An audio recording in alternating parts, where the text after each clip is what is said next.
පුරා කූඹියෙකුට උනත් හිංසාවක් කිරීමෙන් වළකින්නට ඕනේ.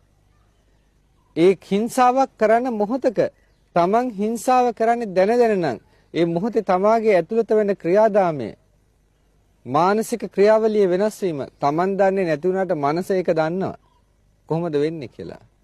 ඒකේ තීව්‍රත්වය වැඩි වෙන්න තමන්ට චේතනාව බලවත් වෙනවා කියන්නේ ඒකයි. චේතනාහම් භික්කවේ කම්මං වදාමි.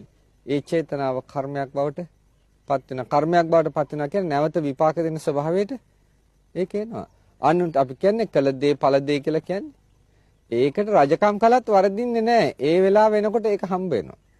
මුරකාවල් තියාගෙන හිටියත් දහස් ගණනින් වට කරගෙන හිටියත් නවත්තන්න බෑ. ඒ වෙලාව වෙනකොට හම්බ වෙනවා ඒක. කර්ම විපාකයෙන් ගැලවෙන්න බෑ. සමහර ආගම්වල ඇත්තන් අපිට පේනවා අපේ අහිංසක දුප්පත් ජනතාව මුලා කරගෙන යන ওই විදිහට.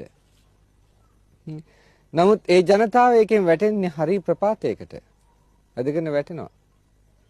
බෞද්ධයන් බුදුහාමුදුරන්ගේ මේ කාරුණික ධම පිළිබඳව දැනගන්නට ඕනේ. අවබෝධයක් ලබා ගන්නට ඕනේ. බුදුදහමේ තියෙන සාරත්වය අරගන්න අසාර දේ අයින් කරන්නට.